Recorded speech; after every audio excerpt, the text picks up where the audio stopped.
Good afternoon, everyone. Welcome back. Thank you for joining us. I'm Steve. I'm Scott. Together, we are Backyard Musings, Apple Valley, California. Science and Technology Channel. It's beautiful, isn't it? It is. I mean, Oh yeah, nice breeze. Blowing, cooling things off. Yeah, we're supposed to be in the 70s today. If you're Very still nice. freezing in Tennessee or Texas, come on over to Apple We're sorry. Valley. Yeah, we're sorry. It's one nice thing left in California. Well, one of the few nice things. Yeah. It's the weather. So I can't think of anything else. there's a few. Maybe things. the beach. Maybe the beach. There's a few things. Yeah. Right. Imagine a phone screen that stays flawless no matter how many times you drop it. I've got a couple cracks in mine. And then I've got a little protective thing on there. Glasses that eliminate glare. Love to see that. Or scratch resistant too. That'd be great. Or a windshield that doesn't get dusty. These could soon become a reality thanks to a new method for producing sapphire. New sapphire nanostructures created at UT Austin repel dust, glare, and fog while staying durable. Inspired by nature, hopefully they were inspired by nature, these services could be used in electronics, optics, space, and defense and are being developed for real-world applications. The research was documented in the journal Materials Horizon on February 11, 2025. Would you like to know more? Researchers at the University of Texas at Austin have developed innovative techniques to bestow superpowers upon sapphire, a material often seen as just a gemstone, but valued in industries ranging from defense to consumer electronics. Its exceptional hardness makes it nearly impossible to scratch, making it ideal for high-performance applications.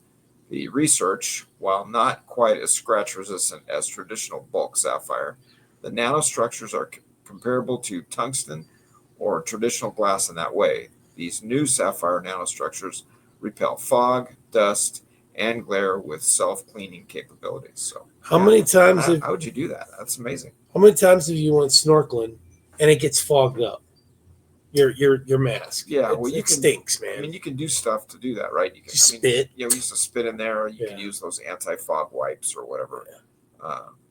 But yeah, it doesn't last forever. Us, man. Right. This is pretty cool. Yeah. Quote, sapphire is a high-value material because of its hardness and many other beneficial properties. I used to buy sapphire in Afghanistan when I was stationed there. Just as carrots. What? Oh. Yeah, little nuggets, gems. Yeah. Tanzanite and what else would I get? Topaz and citrine. Yeah, they had them. And lapis. Gotcha. Got a big old lapis thing. Okay, said Cho Hao Chang, associate professor in the Walker Department of Mechanical Engineering and lead researcher on the project. And he continues, but those same properties also make it very difficult to manufacture at small scales. Chang and his team hope to ease this challenge with new sapphire-based nanostructures. The nanostructures show the highest aspect ratio yet for this material, which enables its superpowers without completely losing its stiffness and hardness. This is a quote. This is very interesting since nanostructures are traditionally seen as being fragile, but making them in sapphire can solve this problem, said Kun Chien Chen. Okay. A recent PhD graduate from Chang's lab and one of the lead authors. Inspired by the moth eye, the tapered profile of the sapphire nanostructures enhance light transmission and reduce glare. Why the moth eye? I don't know. Why not the fly's eye or the spider's eye? Yeah, I don't know. Is a moth eye's got to be bigger than a fly's eye, right? Maybe. I don't know. Is moth eye something else than what we're thinking it is? I don't know. If you know, let us know. The nanostructure's high surface energy and aspect ratio create a super hydrophilic surface to prevent fog. The structure also can be treated to be a super hydrophilic or hydrophobic surface to allow water droplets to roll off the surface, mimicking the lotus leaf effect. So you could use this for like shower doors, windshields, yeah, portholes, yeah. Quote, our sapphire nanostructures are not only multifunctional, but also mechanically robust, making them ideal for applications where durability and performance are critical, said Mehmet Kapeniki. Did I say that right? Kapeniki. A graduate student in Chang's lab and one of the lead authors. This technology has a wide variety of benefits. For consumers, it could lead to smartphones that are easier to read in challenging lighting conditions, like that. Lenses and windows that don't fog up, like that. How many times you're driving down the road and you got to put that defroster on? Yeah, because you're breathing too heavy. At least that's what my wife says. Cameras that aren't prone to glare, and hardy windshields that don't get dusty. As we embark on the next generation of space travel, the anti-dust properties could ensure mission-critical equipment doesn't get caked in dust during landing missions on other planets, for example. It could lead to the creation of stronger infrared sensors and protective windows in defense applications. I like that. Yeah. Quote, our self-cleaning sapphire surfaces can maintain 98.7% dust-free area using gravity alone. That's pretty good. What if you're in an area where there's no gravity? Then you got a problem. Yeah, you got to have one of those little dust get out there. things. Yeah. Maybe like a windshield washer. Oh yeah, the little nozzle. You nozzle. could do with air. Just blow it off. All right. Yeah. Well, then you might throw off your spacecraft. You do that, like a thruster. Okay.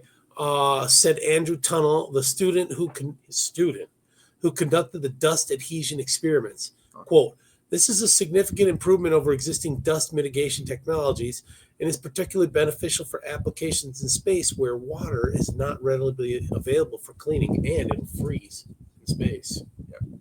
The researchers aim to bring this technology to life, and they're looking to improve it several ways. They're scaling up fabrication to apply these nanostructures over larger samples, improving mechanical and chemical properties to enhance their abilities, and exploring even more real-world applications. Yeah, so this is pretty neat. Yeah, this is pretty cool. I mean, you think about all the stuff that you have that you could make.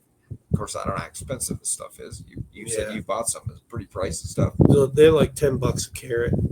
The sapphire, but that was what 20 years ago? No, 14 years ago. So might have gone up. Yeah. So I mean, you wouldn't be wanting to make a table out of it, or windows for a home or something like that. Right. So it'd be kind of costly. So right. But yeah, it's got some possibilities. So hey, if we're gonna spend lots of money in the defense area, we might as well make it on sapphire rather than $2,000 for the toilet seat cover. Yeah, spend that on the sapphires, absolutely. Or the hammer. Yeah. Crazy. Yeah, I don't think that's gonna happen anymore. Hopefully it doesn't happen anymore. Hopefully, we're more outraged at Elon Musk than we are about drag opera in Ireland. Yeah, you know what I'm saying? Or studying menstrual cycles of transgender men. Yeah. No. Why? Why do we need to do that? So. Yeah. It's crazy. No. Anyway, we're not going to talk about this stuff anyway. Yeah. All right. Thanks. Have a good one, folks. Thanks. See you later.